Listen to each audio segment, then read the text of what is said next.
Bonjour à toutes et à tous et bienvenue sur ma chaîne YouTube.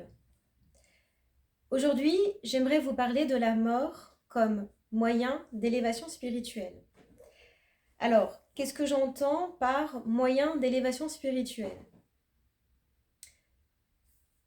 Quand nous venons de perdre la personne que nous aimions le plus au monde, évidemment c'est une évidence, on est confronté à la perte, mais surtout, on est confronté à l'acceptation de ce qui est. Tant qu'on continuera à créer de la résistance face à ce qui se présente à nous, c'est-à-dire ne pas accepter que nous venons de perdre un être cher, alors attention, attention, j'émets un petit bémol parce que si moi, du jour au lendemain, on m'avait dit bah tiens, tu viens de perdre ta sœur la veille, il faut accepter d'avoir perdu ta petite sœur, enfin, j'aurais probablement envoyé chier la personne. Et de toute façon, il n'est pas possible d'accepter comme ça de but en blanc, du jour au lendemain, bim, vous venez de perdre quelqu'un, on est dans l'acceptation de ce qui est. Non, c'est un cheminement. C'est un véritable cheminement intérieur, un processus qui s'opère au fur et à mesure que vous oscillez entre les périodes de souffrance et les périodes où voilà, vous sentez qu'il y a un regain d'énergie intérieure. C'est un véritable travail qui s'opère à l'intérieur de votre organisme et qui prend du temps. Mais la perte d'un être cher, la mort de la personne que vous aimiez le plus au monde vient comme acter quelque chose, c'est-à-dire la personne n'est plus là. Vous ne pourrez plus jamais entretenir de lien physique avec cette personne. Et ça vient de toute façon vous dire que tout est impermanence, tout est mouvement, tout est changeant. En fait, on n'a de contrôle sur rien. La vie vient nous rappeler inévitablement que l'on n'a de contrôle sur rien. Et je pense que c'est quelque chose qui m'a été très difficile et qui m'est très difficile encore dans certaines situations, particulièrement dans une relation sentimentale. Quand la relation sentimentale s'arrête, euh, je dirais pas que c'est plus difficile parce qu'il ne s'agit pas de faire de comparaison et encore une fois, il n'y a pas de hiérarchie dans la souffrance. Quand il y a une perte, il y a une perte. Mais dans la relation sentimentale, la personne est toujours en vie, elle est toujours quelque part et on sait qu'elle est là et qu'il y a peut-être possibilité de renouer un lien. Bon, la personne que l'on aime et qui est décédée, c'est terminé. Donc, que l'on soit en accord ou pas en accord, on n'a pas le choix. La situation est telle qu'elle est, que l'on accepte ou non la situation d'ailleurs. D'accord? Et encore une fois, c'est un cheminement. C'est un véritable cheminement intérieur.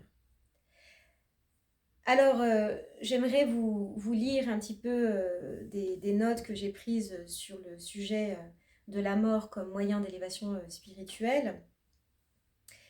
Donc, c'est bien ce que je pouvais expliquer. C'est dans le sens où c'est avant tout le parcours d'un long processus et la maturation d'un travail intérieur qui s'opère en nous de manière naturelle. Hein. Ça ne se fait pas comme ça du jour au lendemain en claquant des doigts. Hein.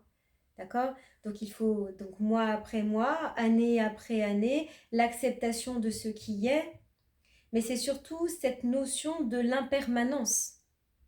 Parce qu'on a tendance à toujours vouloir tout contrôler, tout maîtriser, et finalement, la mort qui survient dans votre vie, l'expérience aussi douloureuse soit-elle dont vous êtes, euh, dont vous faites l'expérience, vient vous rappeler à quel point euh, la vie est comme ça aujourd'hui et le lendemain, les choses peuvent évoluer, pas toujours dans le sens qu'on voudrait.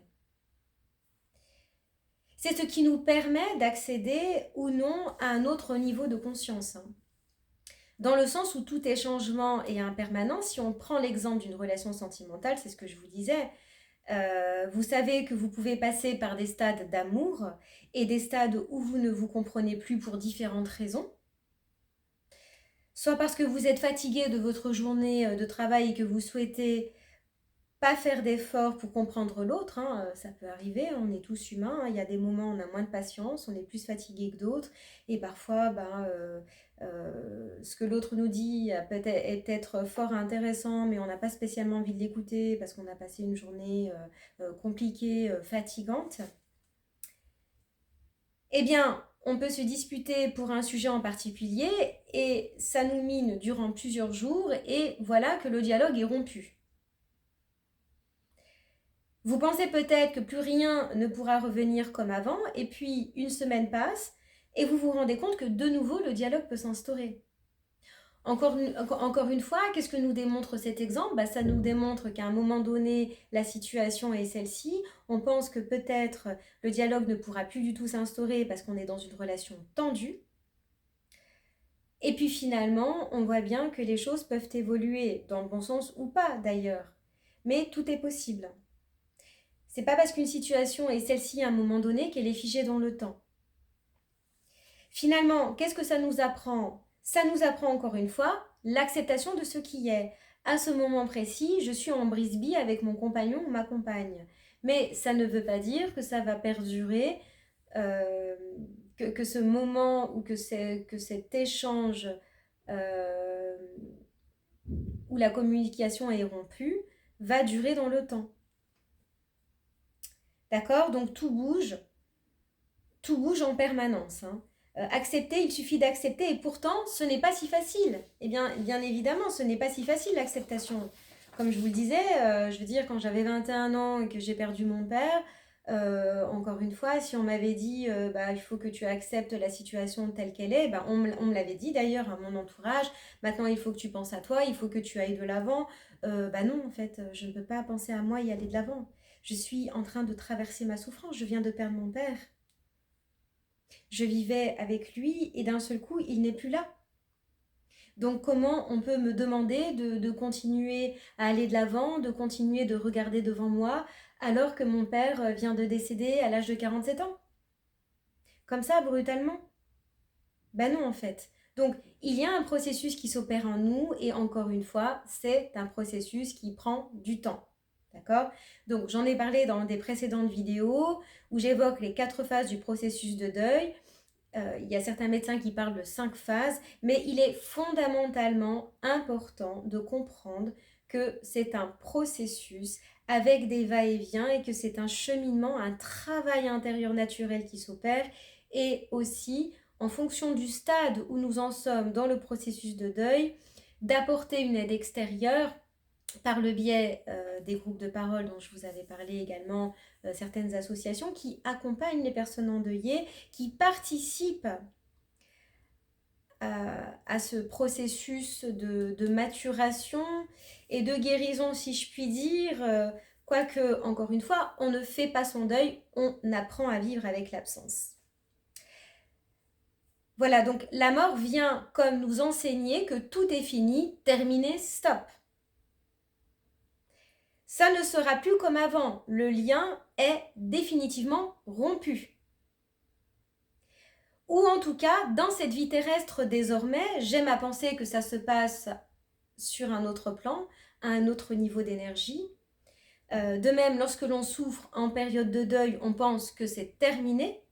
D'accord? Lorsque vous traversez votre souffrance, cette souffrance est tellement extrême et tellement violente, on pense qu'on va rester dans cette souffrance à vie, que rien ne sera jamais plus comme avant. C'est clair, rien ne sera jamais plus comme avant. De toute façon, cette souffrance et cette épreuve extrêmement difficile va vous transformer à tout jamais.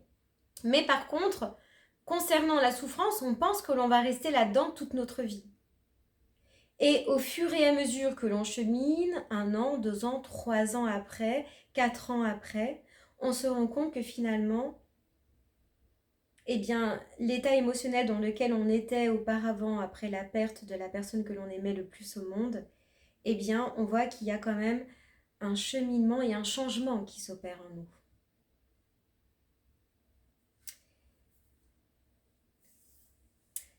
Donc, la compréhension de ce processus et la connexion à une autre dimension, qui est de croire en la vie après la mort, si tant est que l'on y croit, hein, loin de moi de faire l'apologie de la vie après la mort, et encore une fois, chacun est libre de croire ce qu'il veut. Je ne vous dis pas qu'il faut croire en la vie après la mort. Mais moi, je pense que nous sommes beaucoup plus que cette enveloppe charnelle, qu'il y a quelque chose qui se passe au-delà de cette enveloppe, une conscience, une aisance en fait, qui a un esprit. Alors il ne s'agit pas d'être dans les mondes occultes ou sectaires ou autres, mais d'ailleurs, on le voit bien dans les expériences de mort imminente, lorsque les personnes relatent et racontent leurs expériences de vie, il y a quelque chose qui se passe au-delà de cette enveloppe charnelle. Bon, je ne peux pas vous en parler, je n'ai pas fait d'expérience de mort imminente. Par contre, les nombreux témoignages auxquels je m'intéresse, de plus en plus, il y a quand même une conscience autre que cette enveloppe charnelle. Donc, c'est sur ce plan-là que je pense que nous pouvons être en relation et en cultivant un lien d'amour. D'ailleurs, la plupart des personnes qui ont fait une expérience de mort imminente parlent de cet amour inconditionnel qu'elles ressentent. Elles ont vu la lumière et elles se sont senties comme remplies d'une énergie qui est parfois difficile d'expliquer, tellement c'était beau et rempli d'amour. Donc je pense que c'est en cultivant ce lien d'amour, et encore faut-il savoir comment le cultiver quand on est envahi par ces traumatismes et ces blessures intérieures,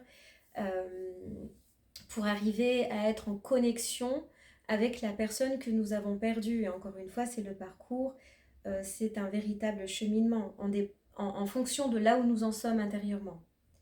Donc, la mort nous apprend à lâcher nos résistances. Parce qu'aussi longtemps que je résiste, aussi longtemps que l'on résiste, il y a souffrance. On crée de la résistance, il y a une tension intérieure qui nous envahit, le corps est douloureux, on a mal au cervical, on a mal au dos. Et tant que l'on résiste, eh bien, l'énergie se bloque à l'intérieur de nous. Donc, on peut peut-être se questionner, ou en tout cas comprendre comment se manifeste cette résistance à l'intérieur de notre organisme et de notre psyché, ces pensées qui viennent nous induire des pensées et l'émergence des émotions qui s'en suivent.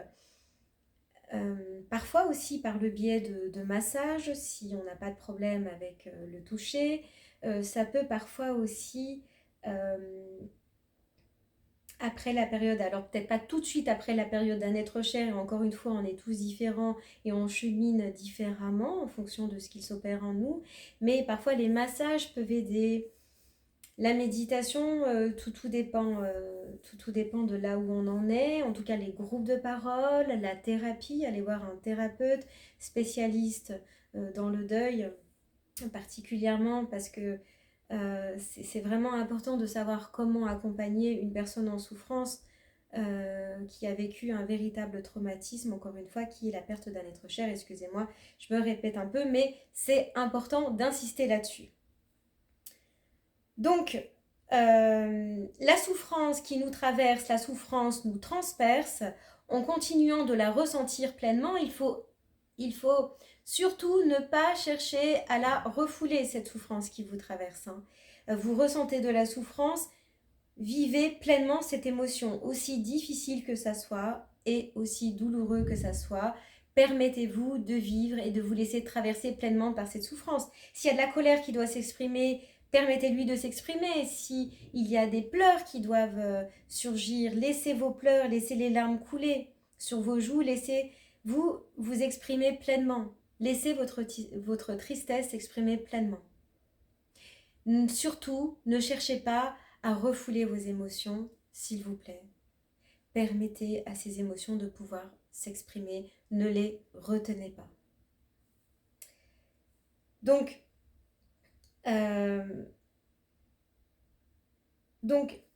en continuant de ressentir pleinement cette souffrance qui nous traverse, et en acceptant de la regarder, de regarder cette souffrance. Bah tiens, là je ressens de la colère. Bah tiens, là je ressens de la tristesse. Bah tiens, là je ressens une émotion de peur. Tiens, là je ressens de la culpabilité. C'est comme si on se tourne vers les choses fondamentales de la vie. D'accord ? Donc, comme je vous le disais, lorsque l'on perd un être cher, on est transformé à vie. On ne sera jamais plus comme avant. Et à l'intérieur même de cette souffrance, il y a aussi des changements intérieurs et une transformation intérieure qui s'opère en nous. Par exemple, le jour où j'ai perdu mes parents, très jeune, et donc ma petite sœur, comme je vous le disais, qui est décédée des suites d'un arrêt cardiaque brutalement comme ça du jour au lendemain à l'âge de 33 ans, j'avais en ma possession des objets, des meubles, euh, différentes choses auxquelles j'étais vraiment attachée et qui comptaient vraiment pour moi. Le jour où j'ai perdu ma petite sœur et mes parents, c'est comme si ces objets n'avaient plus aucune importance. Ce côté matériel auquel j'attachais avant la perte d'un être cher une importance vraiment. Je collectionnais les petits bibelots, je collectionnais à l'époque, vous savez, les jouets qu'il y avait dans les Kinder, ou même parfois les petites fèves que l'on retrouve dans les galettes des rois. Enfin, j'emmagasinais et je collectionnais plein de choses. Lorsque j'ai fait face à la perte de mon père, je me suis rendu compte que finalement, plus rien n'avait d'importance. C'est comme si ces objets n'avaient plus aucune valeur. Bon, ça venait comme me donner un enseignement de ce que peut représenter la valeur des choses. Rien ne pouvait remplacer mon père, rien ne pouvait remplacer son enveloppe charnelle, rien ne pouvait remplacer l'homme qu'il était, les mimiques qu'il avait, sa voix, son attitude, sa physiologie. Pareil pour ma mère, pareil pour ma petite sœur. Rien. Et ça donne aussi une importance sur le fait que nous soyons tous uniques et que rien ne peut remplacer une personne. Et c'est comment dire, cet élément précieux que m'a donné la vie, cet élément d'information que chaque être est unique et que chaque être est complet dans ce qu'il est. Bon, en fonction aussi de là où il en est, bien évidemment, et de ce qu'il traverse avec le degré de conscience qu'il a. Mais voilà, ça m'a appris que un être humain ne pouvait pas remplacer un meuble ou un objet auquel je tenais tant avant. C'est surtout que c'est une évidence, évidemment, qu'on n'est pas en train de comparer un être humain à un meuble, quoi qu'on comparait bien des animaux à des meubles avant qu'ils soient inscrits dans le code civil, mais ça c'est autre chose. Mais ce que je veux dire, c'est que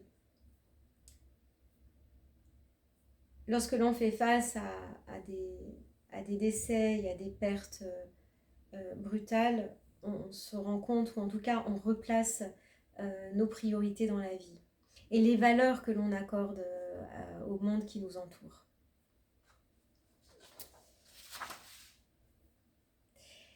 Ce que je voulais vous dire également, c'est que le décès de ma sœur m'a permis aussi de conscientiser. Conscientiser, je l'avais déjà conscientisé, mais en tout cas, me rappeler qu'il faut vivre maintenant. C'est-à-dire que ça fait plusieurs années que j'ai envie de partir vivre à l'océan et il y a toujours quelque chose qui vient dans ma psyché me dire bah tiens, tu partiras quand tu auras fait telle ou telle formation, bah tiens, tu partiras quand tu auras mis ça en place, bah tiens, tu partiras. Non, à un moment donné, il faut mettre des choses en place et il faut savoir passer à l'action. Alors, pas comme ça du jour au lendemain, évidemment, c'est une réflexion qui, qui se mûrit et il faut pouvoir prendre le temps de mettre les choses en place. Mais voilà, j'habite dans la région lyonnaise et je souhaite depuis toujours partir en Charente-Maritime. Et puis, j'ai entamé des études de psychologie à distance où j'ai validé la licence dans une ville à côté de Lyon. Et je souhaitais poursuivre à l'université pour aller en master. Donc je me disais, bon, je reste sur Lyon le temps de mes études, donc j'ai fait 3 ans à l'école, à l'université Blaise Pascal à Clermont-Ferrand, et j'ai intégré durant 2 ans une école de psychothérapie, et là je me disais, bah tiens, tu vas aller en master pour poursuivre ton année universitaire, mais en fait c'est sans fin. si à un moment donné, on sait au fond de nous, si je parle de cet exemple, je sais au fond de moi que c'est pas du tout l'endroit où je dois vivre et que j'ai besoin de cette énergie océanique, il va falloir, et j'ai décidé cette année de mettre des choses en place pour envisager un départ. Et la souffrance que j'ai pu ressentir avec la perte de ma petite sœur, c'est ça que c'est venu me rappeler. C'est que j'étais tellement pris par mon travail et mes études, puisque j'ai mené les deux de front, et je l'expliquerai dans une prochaine vidéo un petit peu mon parcours professionnel, eh bien, c'est comme si plus rien ne comptait. Mes études comptaient énormément pour moi, et le fait d'avoir perdu ma petite sœur, c'est comme si ça venait me rappeler que, en fait, non, en fait, je suis en train de souffrir, parce que j'ai perdu un lien qui est si cher à mon cœur, et tu n'es plus là. À quoi bon continuer? À quoi bon poursuivre? Pourquoi je fais tout ça? Bien sûr que c'est toujours important pour moi et que je vais continuer. Mais finalement, j'ai le temps, je ne suis pas, je n'ai pas besoin de me précipiter à faire les choses, surtout en matière de formation, c'est sans fin, on se forme tout au long de sa vie, surtout quand on se lance dans la psychologie et la thérapie. Euh, mais je sais, et j'écoutais une fois, c'est Cartolé qui disait ça, celui qui a écrit Le pouvoir du moment présent. J'avais lu dans un de ses livres qui disait, j'étais en Angleterre et j'ai eu un ressenti intérieur qui me disait qu'il ne fallait pas que je reste ici, qu'il fallait que je déménage sur la côte ouest des États-Unis. Et je sais que si je n'allais pas là-bas, je serais probablement mort alors qu'il est. Et c'est de là qu'a émergé, il me semble, Le pouvoir du moment présent ou Nouvelle Terre, je ne sais plus, l'un des deux livres. Mais il disait qu'il avait... C'était un ressenti, c'était pas l'intellect qui parlait. Hein, et moi, je ressens vraiment comme un appel de l'océan. Bon, bref, je vais poursuivre. Donc, la mort comme moyen d'élévation spirituelle, dans le sens aussi où ça vient brutalement me rappeler que rien n'est permanent. C'est ça que ça vous rappelle, la perte d'un être cher. Que rien n'est permanent. Tout peut basculer du jour au lendemain. Au contraire, tout est mouvement et impermanence. Ne pas s'attacher aux choses matérielles, aux personnes. Un jour, les gens que nous aimons disparaîtront. Nous ne savons pas encore comment. C'est donc ça, vivre l'instant présent. Vivre ce que nous vivons dans l'instant sans vouloir que ce soit autrement que la situation dont nous sommes en train de faire l'expérience. Ça, c'est intéressant.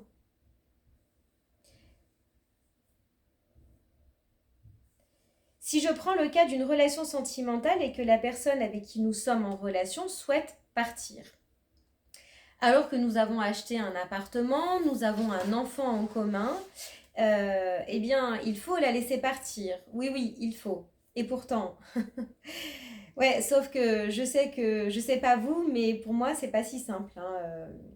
Je sens encore mes nombreuses résistances à l'intérieur de moi qui sont bien installées dans ma structure. Hein. C'est vrai que je le comprends intellectuellement, je le conscientise, oui, oui, mon compagnon ne m'appartient pas, euh, je suis en relation avec lui, aujourd'hui la relation elle est celle-ci, mais si du jour au lendemain il me dit qu'il a envie de partir, évidemment qu'il peut partir. Mais quand on vit les choses, donc on les intellectualise, on les conscientise, mais tant qu'on n'est pas pleinement traversé par les choses, je pense que on ne vit pas les choses de la même manière, ça c'est clair. Ou en tout cas, on n'intègre pas les choses de la même manière. Parce que c'est une chose que de le comprendre intellectuellement, que de le conscientiser intellectuellement et de se laisser traverser pleinement par la douleur qui nous habite. Et de la regarder aussi. D'accord? Donc, bon,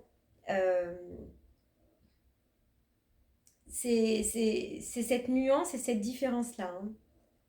Donc, on s'attache forcément, hein, et ce, dès notre plus jeune âge, parce qu'on nous dit s'attacher, c'est pas bien, il faut pas s'attacher. Dès notre plus jeune âge, on sait qu'il est important pour un enfant de créer ce lien d'attachement jusqu'à environ 3 ans. L'enfant a besoin d'une figure d'attachement et fiable à ses côtés pour pouvoir se construire. Hein. Une figure d'attachement sécure et si possible de confiance qui réponde suffisamment à ses besoins pour qu'ensuite il puisse acquérir une base suffisamment solide pour aller à la rencontre des autres et pouvoir ainsi explorer le monde qui l'entoure. Donc on s'attache, et ce dès notre plus jeune âge, et c'est normal, hein, ce n'est pas pathologique que de s'attacher à quelqu'un ou quelque chose. Donc, et tout d'un coup, sans que l'on s'y attende, pour revenir au deuil, à la perte brutale d'un être cher ou à la perte, même si on a accompagné tout au long de la maladie une personne que l'on aimait, donc la vie vous rappelle l'impermanence des choses. Pour moi, véritablement, avec du recul, je me rends compte que le décès brutal de ma petite sœur et de mes parents que j'ai perdus jeunes vient me rappeler l'impermanence des choses. On perd un travail, on perd un conjoint, on perd un enfant, on perd son animal, etc. Peu importe. D'accord ? Aujourd'hui, c'est comme ça, mais demain, ça peut être autrement. Et je pense que c'est le plus difficile. C'est de cheminer, voilà, comme ça. Et l'acceptation de ce qui est et le moment présent, il est véritablement là-dedans.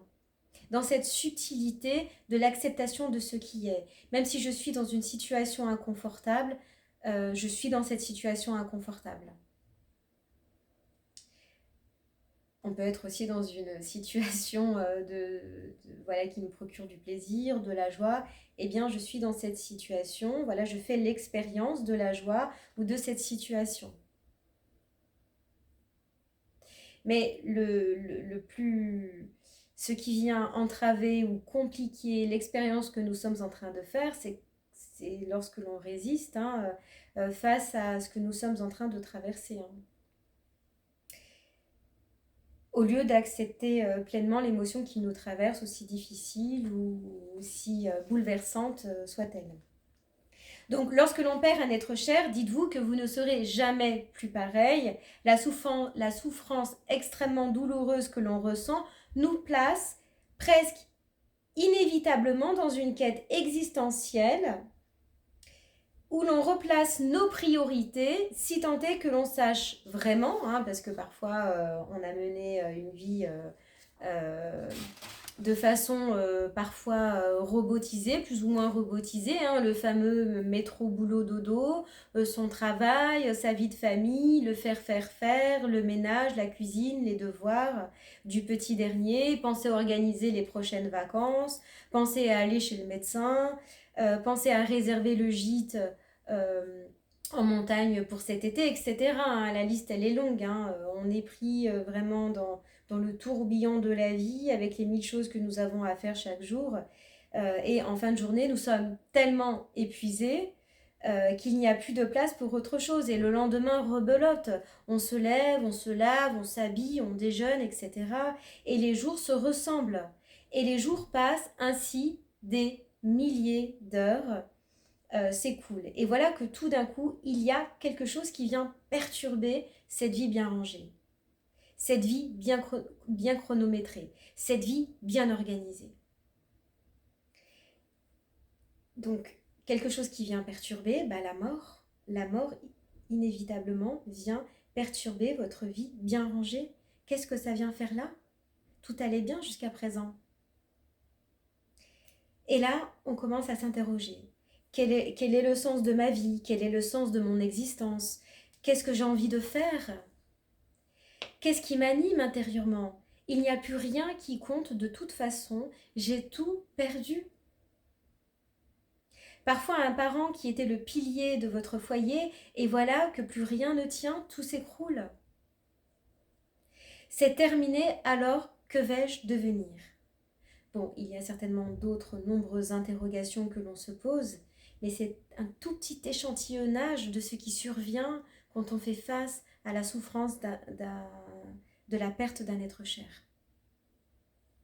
Ce n'est pas quand tout roule ou quand tout va bien que l'on change. C'est malheureusement dans l'inconfortable et même dans l'épouvantable souffrance que notre structure interne est amenée à changer malgré elle. Même si on ne veut pas changer, il y a manifestement quelque chose qui bouge à l'intérieur de notre corps et de notre psyché. Le choc de la perte d'un être cher nous bouscule intérieurement d'une façon tellement violente qui nous place subitement dans un état de vulnérabilité. C'est comme si tout d'un coup le temps s'arrête. Lorsque j'ai perdu ma petite sœur, plus rien ne comptait. Les 1000 choses que j'avais à faire chaque jour n'existaient plus. Je n'avais plus envie de rien. Je pouvais osciller suivant l'état émotionnel dans lequel j'étais entre l'agitation et le moment où je restais inerte chez moi, seule face à ma souffrance intérieure. En repensant à notre enfance, à la relation que nous avions toutes les deux, à nos échanges, au dernier instant que nous avions partagé ensemble juste avant sa mort, la douleur est si intense qu'elle se superpose à notre véritable moi. Elle prend toute la place. C'est si difficile de vivre avec l'absence de l'être aimé. Donc c'est pour ça que je dis que c'est un véritable parcours. C'est un véritable cheminement intérieur-extérieur entre ce qui survient. Comprenez que la vie nous amène toujours ce que nous avons besoin de vivre et de traverser afin que l'on en comprenne le sens et que l'on vive précisément l'émotion que nous avons besoin de vivre pour pouvoir la dépasser. Je répète cette phrase, comprenez que la vie nous amène toujours ce que nous avons besoin de vivre et de traverser, afin que l'on en comprenne le sens et que l'on vive précisément l'émotion que l'on a besoin de vivre pour pouvoir la traverser et la dépasser. Aussi difficile que ça soit, les épreuves de la vie nous enseignent et nous donnent une formidable occasion de pouvoir s'élever au-delà de notre réalité personnelle.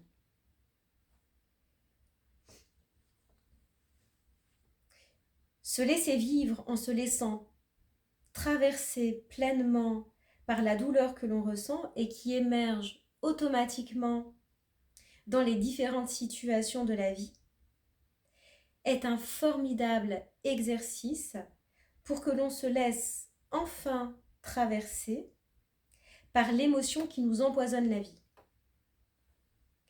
Que ce soit de la rancune, de la jalousie, de la colère, de la honte, de la frustration, si l'occasion se présente à vous, soyez attentifs et à l'écoute de votre état émotionnel. La vie ne vous amène jamais, entendez bien, jamais des situations par hasard.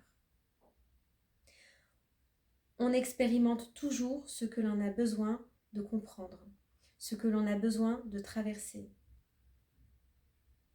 Encore une fois, aussi difficile et douloureux que ça soit, on ne se retrouve jamais dans des situations par hasard.